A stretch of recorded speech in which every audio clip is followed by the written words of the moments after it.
तो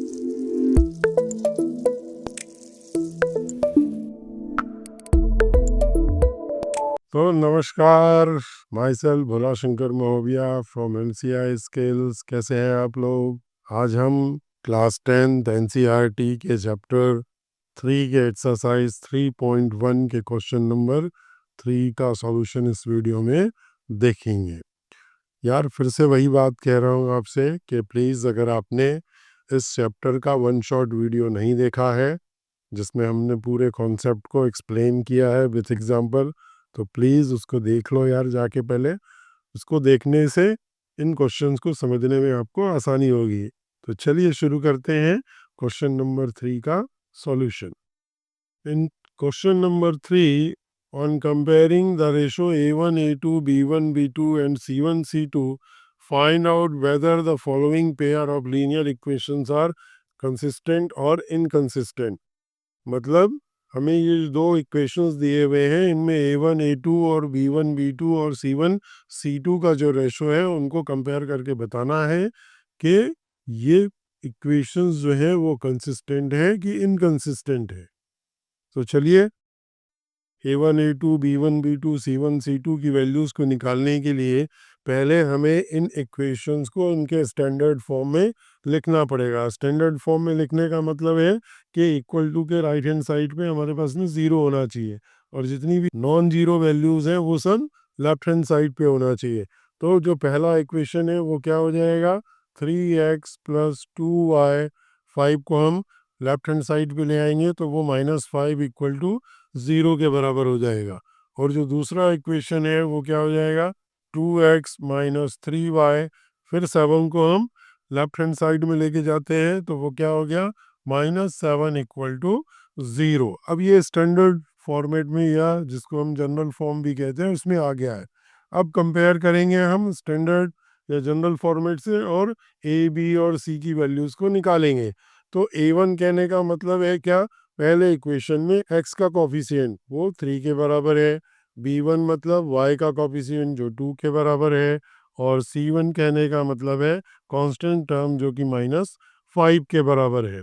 then A2, second equation में x का कॉफिशिएंट 2, B2 y का कॉफिशिएंट -3 और C2 कहने का मतलब है कांस्टेंट टर्म मीन्स -7। अब देखिए ये दो कंडीशंस ऐसे हैं जिनके फुलफिल होने पर जो इक्वेशंस है वो कंसिस्टेंट होते हैं। कब होते हैं कंसिस्टेंट, जब A1/A2 is not equal to B1/B2। और यही कंडीशन है किसका, जब लाइंस जो है वो एक दूसरे को इंटरसेक्ट करती हैं। तो जब लाइन एक दूसरे को इंटरसेक्ट करती हैं उसी समय पे उनका एक यूनिक सॉल्यूशन होता है। और दूसरा जो कंडीशन है उसमें A1/A2 is equal to B1/B2 equal to C1/C2 जो है, ये वो कंडीशन है जब लाइन को इंसिडेंट होते हैं, मतलब एक दूसरे के ऊपर होते हैं। और इस सिचुएशन में इक्वेशंस की इनफाइनाइट सॉल्यूशंस होती हैं। तो ये दोनों ही कंडीशंस ऐसे हैं जब हम इक्वेशंस को क्या बोलते हैं, कंसिस्टेंट बोलते हैं। या एकदम एक लाइन में बोले, अगर दोनों इक्वेशंस का कुछ ना कुछ कॉमन सॉल्यूशन निकल रहा हो तो वो इक्वेशंस जो है वो कंसिस्टेंट होती हैं। और अगर उन इक्वेशंस का कुछ भी सॉल्यूशन ना निकले तो उनको हम इनकंसिस्टेंट कहते हैं। और वो स्थिति तब होती है जब दोनों लाइंस एक दूसरे के पैरेलल हो। तो चलिए देखते हैं। सबसे पहले हम A1/A2 निकालते हैं। तो A1 हमारे पास में है 3 और A2 है 2। तो हमें A1/A2 क्या मिल गया, 3/2। और फिर हम B1/B2 निकालते हैं। तो B1 हमारे पास में है 2 और B2 हमारे पास में है -3। अब आप देख रहे हैं कि ये दोनों इक्वल नहीं है। तो अगर ये दोनों इक्वल नहीं है तो आगे चेक करने की आवश्यकता है ही नहीं। इसका मतलब है कि A1/A2 is not equal to B1/B2। और ऐसा होता है, इसका मतलब है लाइंस जो है वो एक दूसरे को क्रॉस करेंगी। एक दूसरे को क्रॉस करेंगी तो उनका एक यूनिक सॉल्यूशन होगा। और अगर उनका सॉल्यूशन होगा तो वो इक्वेशंस जो है वो क्या होंगे, कंसिस्टेंट होंगे। तो हम इसको कैसे लिखेंगे, सो lines will be intersect each other and there will be a unique solution. So the equations will be consistent. यही हमारा आंसर है। तो बड़ा इजी है। चलिए देखते हैं क्वेश्चन नंबर 3 का पार्ट 2। अगेन सबसे पहले तो हम इनको दोनों इक्वेशन को स्टैंडर्ड फॉर्म में ले आते हैं। स्टैंडर्ड फॉर्म मतलब इक्वल टू के राइट हैंड साइड पे जीरो बचना चाहिए, बस बाकी जो नॉन जीरोज है वो सब लेफ्ट हैंड साइड पे ले आएंगे। तो पहला इक्वेशन में हम लिखते हैं 2x माइनस 3y। 8 को हम लेफ्ट हैंड साइड पे लेके आते हैं तो वो क्या हो जाएगा, -8 इक्वल टू 0। अब दूसरा जो इक्वेशन है उसको भी कर लेते हैं। 4x minus 6y। 9 को हम लेके आते हैं तो +9 इधर आके -9 इक्वल टू 0 हो जाएगा। चलिए अब a1 मतलब x का कॉफिशिएंट पहले इक्वेशन में वो 2 है।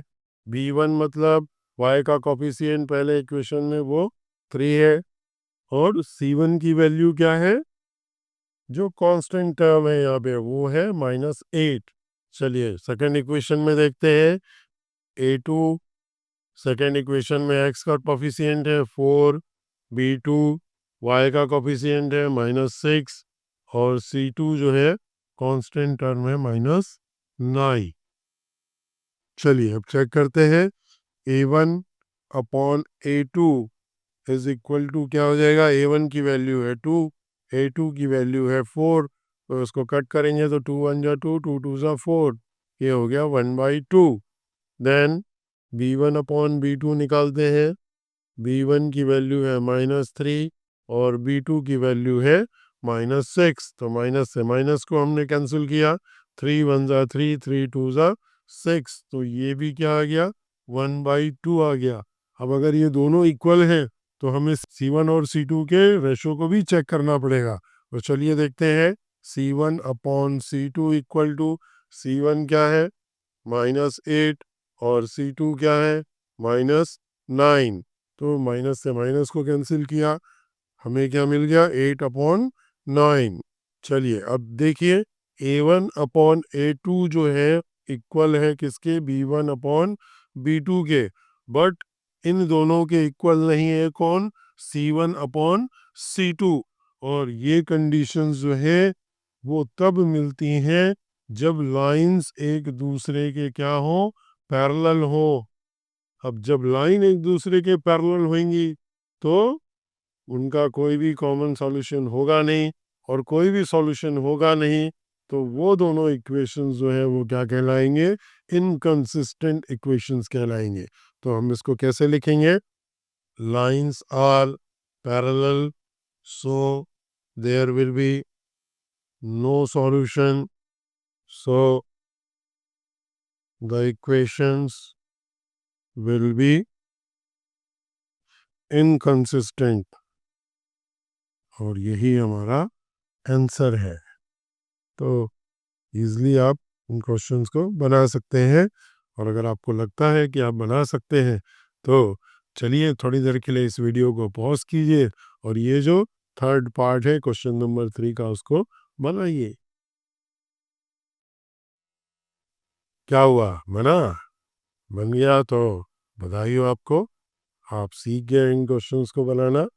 और नहीं बना तो चलिए देखते हैं, पर यार एक बार कमेंट करके ज़रूर बताना अटक कहाँ रहे हो, ठीक है। तो चलिए देखते हैं कैसे बनेगा ये। फिर से स्टैंडर्ड फॉर्मेट में लेके आते हैं पहले तो इक्वेशंस को हम। तो पहला इक्वेशन क्या हो जाएगा, 3/2x प्लस 5/3y माइनस 7 को हम लेफ्ट हैंड साइड पे लेके जाते हैं इक्वल टू 0। और सेकंड इक्वेशन क्या हो जाएगा, 9x माइनस 10y, 14 को इधर ले आए तो ये -14 इक्वल टू 0। चलिए अब a1 a2 b1 b2 और c1 c2 की वैल्यू निकालते हैं। तो a1 कहने का मतलब पहले इक्वेशन का x का coefficient 3/2, b1 equal to y का कोफिशिएंट 5/3 और c1 means constant term that is -7। चलिए अब सेकंड इक्वेशन में देखते हैं। A2 इज इक्वल टू क्या 9, B2 इज इक्वल टू क्या -10 और C2 जो है कांस्टेंट टर्म -14 के बराबर होगा। ठीक है, अब चलिए A1 अपॉन A2 इनके रेशो को कंपेयर करते हैं। क्या हो जाएगा, A1 क्या है 3/2 और A2 क्या है 9। तो उसको जब सॉल्व करेंगे तो ये क्या हो जाएगा 3/2 इंटू 9, 3 1 3, 3 3 9, तो ये क्या आ गया 1/6। अब B1/B2 निकालते हैं। B1 क्या है 5/3 और B2 क्या है -10। तो इसको आगे सॉल्व करेंगे तो ये हो जाएगा 5/3 -10, माइनस को लगा देते हैं ऊपर। अब ये करेंगे तो 5 1 ज़ा 5, 5 2 ज़ा 10, तो उसको सॉल्व करेंगे तो ये क्या जाएगा -1/6। तो अगर आप देखेंगे तो हमें A1/A2 जो है वो क्या मिल रहा है 1/6 और B1/B2 क्या मिल रहा है -1/6। इसका मतलब है कि A1/A2 is not equal to B1/B2। ये जो है हमें तब मिलता है जब लाइंस जो है वो एक दूसरे को इंटरसेक्ट करती हैं, और जब लाइन एक दूसरे को इंटरसेक्ट करती हैं इसका मतलब है कि उनके बीच में एक यूनिक सॉल्यूशन होता है, और जब यूनिक सॉल्यूशन होता है तो इक्वेशंस जो है वो क्या होते हैं कंसिस्टेंट होते हैं। तो इसको हम कैसे लिखेंगे, lines will intersect each other so there will be a unique solution, so the equations will be consistent। यही हमारा आंसर है। तो उम्मीद करता हूँ कि आपको ये सॉल्यूशन समझ में आ रहा होगा। तो अगर समझ में आ रहा है तो भाई एक लाइक तो बनता है यार, और शेयर करना भी बनता है अपने फ्रेंड्स और क्लासमेट्स को। तो चलिए देखते हैं नेक्स्ट पार्ट। और हाँ, नए हैं सब्सक्राइब भी कर देना भाई।